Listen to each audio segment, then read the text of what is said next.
Assalamu alaikum. Welcome to the lecture of Political Science LLB Part 1. This is the first lecture of the course. The topic is Pluralistic Theory of Democracy. Democracy की बहुत सी theories हैं, बहुत से concepts हैं, नज़रियात हैं, जैसा कि traditional liberal theory है, प्लूरलिस्ट थ्योरी है, elitist theory, Marxist theory and socialist theory. ये सारी डेमोक्रेसी की थ्योरीज हैं। डेमोक्रेसी का क्या मतलब होता है? डेमोक्रेसी एक ऐसी हुकूमत है या ऐसी हुकूमत कहा जा सकता है कि जो आवाम के ज़रिए होती है और आवाम की ही होती है और आवाम के लिए ही काम करती है। अब ये सारी अवाम मिल के कैसे एक तरह से हुकूमत कर सकती है? अब आवाम इतनी ज़्यादा होती है, इतनी ज़्यादा पॉपुलेशन होती है, तो फिर कैसे वो सब मिल के कैसे जो हैं वो डेमोक्रेसी जो है वो गवर्नमेंट के अफेयर्स में पार्टिसिपेट कर सकते हैं? तो इसमें क्या होता है कि डेमोक्रेसी में लोग अपने पसंद के नुमाइंदे मुंतखब करके सेंट्रल गवर्नमेंट में भेजते हैं ताकि वो उनकी बातों को या उनके जो मसले मसाइल हैं वो सेंट्रल गवर्नमेंट को पहुंचा सके और फिर उनका कोई सोल्यूशन निकाला जा सकता है। तो ये इस तरह डेमोक्रेसी। अब ये नहीं कि पूरी जो आवाम है वो जाके इकट्ठी हो जाए पार्लियामेंट में जाके और वो जी हमारे ये मुतालबात हैं या वो हैं, बल्कि वो अपने नुमाइंदों के ज़रिए अपनी बात जो है वो पार्लियामेंट तक, सेंट्रल गवर्नमेंट तक पहुँचाते हैं। आज का लेक्चर है वो डेमोक्रेसी की प्लूरलिस्टिक थ्योरी के बारे में है। जैसा कि इसके नाम से ही अंदाज़ा हो रहा है हमें कि प्लूरलिस्ट का जो वर्ड है वो प्लूरल से लिया गया है, जिसके मायने है मैनी यानी बहुत से। जैसे सिंगुलर का मतलब होता है वाहिद या अकेला, तो इसी तरह प्लूरल जो है इसका मतलब होता है मैनी। तो जो डेमोक्रेसी की प्लूरलिस्टिक थ्योरी है इसका मतलब ये है कि स्टेट में हुकूमत कोई फ़र्द वाहिद या एक लोगों के एक चंद ग्रोह के हाथ में मुख्तस नहीं होती है, बल्कि ये अवाम की या बहुत से लोगों की हुकूमत होती है। प्लूरलिस्ट थ्योरी के मानने वालों का कहना है कि फेडरल फॉर्म ऑफ सोसाइटी होनी चाहिए। फेडरल फॉर्म ऑफ सोसाइटी में क्या होता है? पावर डिवाइड होती है from central government to the provincial government, और इसी तरह आगे प्रोविंशियल गवर्नमेंट को भी मज़ीद डिवाइड कर दिया जाता है लोकल गवर्नमेंट में, और आगे फिर रूरल और अर्बन एरियाज़ की सूरत में।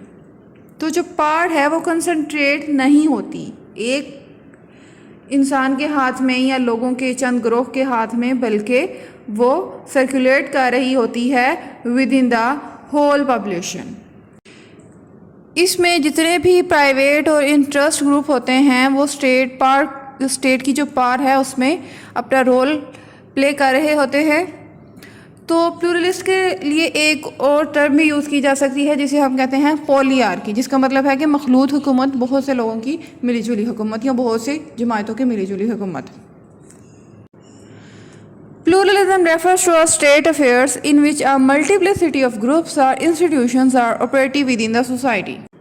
That means कि मल्टीपल ग्रुप्स और इंस्टीट्यूशंस एक ही वक्त में मिल के स्टेट अफेयर्स को हैंडल कर रहे होते हैं। अब हम आगे बढ़ते हैं जिसमें इसके मेन थिंकर्स की, इसके एडवोकेटर्स की बात आ रही है जो प्लूरलिस्ट के मानने वाले हैं। उनमें चंद नाम हैं जिनमें है जेम्स मैडिसन है, जॉन स्टुअर्ट मिल है, हेरोल्ड जेलास्की है, Ernest Parker, R.M. MacIver, Sidney Leon Duguit और G.D.H. कोले। ये जो सारे थिंकर्स हैं ये क्या हैं? प्लूरलिस्टिक थ्योरी के मानने वाले हैं और बहुत ज़बरदस्त सपोर्ट करते हैं कि प्लूरलिस्ट फॉर्म ऑफ गवर्नमेंट ही होना चाहिए एक अच्छी सोसाइटी में। हम इसकी डेफिनेशंस की तरफ मूव करते हैं कि डेफिनेशंस में क्या है। तो फर्स्ट डेफिनेशन है the holding of 2 or more offices position at the same time, यानी कि एक ही वक्त में 2 या 2 से ज़्यादा ऑफिसेस जो है वो काम कर रहे होते हैं। इसमें जो है स्टेट की जो क्वालिटी है वो प्लूरल होनी चाहिए। अब अकॉर्डिंग टू कैम्ब्रिज डिक्शनरी है the existence of power of different races, religious beliefs and cultures within the same society और he believe that this is a good thing. That means कि किसी भी race के हों लोग, किसी भी नस्ल के हों, किसी भी रिलीजन के हों, किसी भी कल्चर के हों, वो स्टेट के अफेयर्स में होल हार्टेडली पार्टिसिपेट कर सकते हैं without any discrimination. Now here are some principles of pluralism.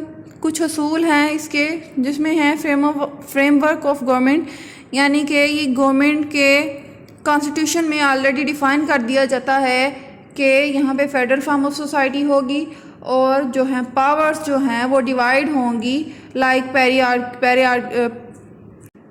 Powers میں ایک ہائرارکی پائی جاتی ہے from central to the provincial and then to the local government. Distributed inequalities ہے, کسی بھی قسم کی جو ہے ان میں distribution is come all the public are people are equal before law and government.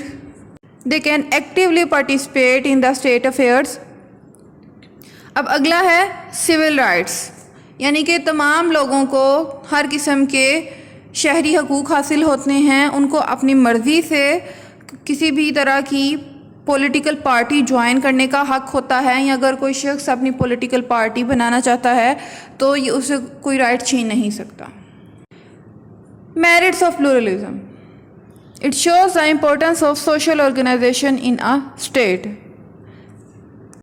ایسی فارم آف گورنمنٹ میں, ایسی فارم آف سوسائٹی میں جو سوشل آرگنائزیشنز ہوتی ہیں کسی بھی اسٹیٹ کی, ان کو بہت زیادہ اہمیت دی جاتی ہے. یہ جو ہے صرف گورنمنٹ کے آلاز کی ہی بات نہیں کرتی, بلکہ یہ لوگوں کے آپس میں ریلیشنز پہ بھی بہت زیادہ فوکس کرتی ہے. اس میں جو اسٹیٹ کے انٹرسٹ ہیں وہ انڈیویجول کے انٹرسٹ سے بڑھ کے نہیں ہوتے ہیں. It stresses the need of D centralization of power, یعنی کہ یہ ڈی سینٹرلائز کر دیتے ہیں پاور کو ایک جگہ پہ کنسنٹریٹ نہیں کرتے ہیں, بلکہ اس کو آل اوور دا اسٹیٹ یا آل اوور دا سوسائٹی اس کو ڈیوائڈ کر دیا جاتا ہے. So we can conclude from the today's lecture that pluralism is the view the politics and the decision making are located mostly in the framework of government. That means یہ government کے frame work میں پہلے سے ہی define کر دیا جاتا ہے کہ جتنے بھی پولیٹیکل اور ڈیسیژن میکنگ کے جو رائٹس ہیں وہ عوام کے پاس ہیں. But many non-governmental groups use their resources to exert influence. کیا ہوتا ہے کہ بہت سی جو نان گورنمنٹل گروپس ہوتے ہیں وہ اپنے انفلوئنس کو استعمال کرتے ہیں اپنی مرضی کے رولز کو اپوائنٹ کرنے کے لیے. Lines of conflicts are multiple and shifting as power is a continuous bargaining process between competing groups. کیا ہے کہ جب ملٹیپل گروپس مل کے اس کو رن کریں گے تو ظاہری سی بات ہے ان کے آپس میں کانفلکٹس ہوں گے. ہر کسی کے جو مینٹل لیول ہے وہ ڈفرینٹ ہوتا ہے, تو کانفلکٹس کو اس میں بہت زیادہ جو ہے کانفلکٹس بہت زیادہ پیدا ہو جاتے ہیں, اس بہت زیادہ ہائی لائٹ کیا جاتا ہے. تو یہ تو تھا آج کے lecture. Hope so you fully understand this lecture. Thank you.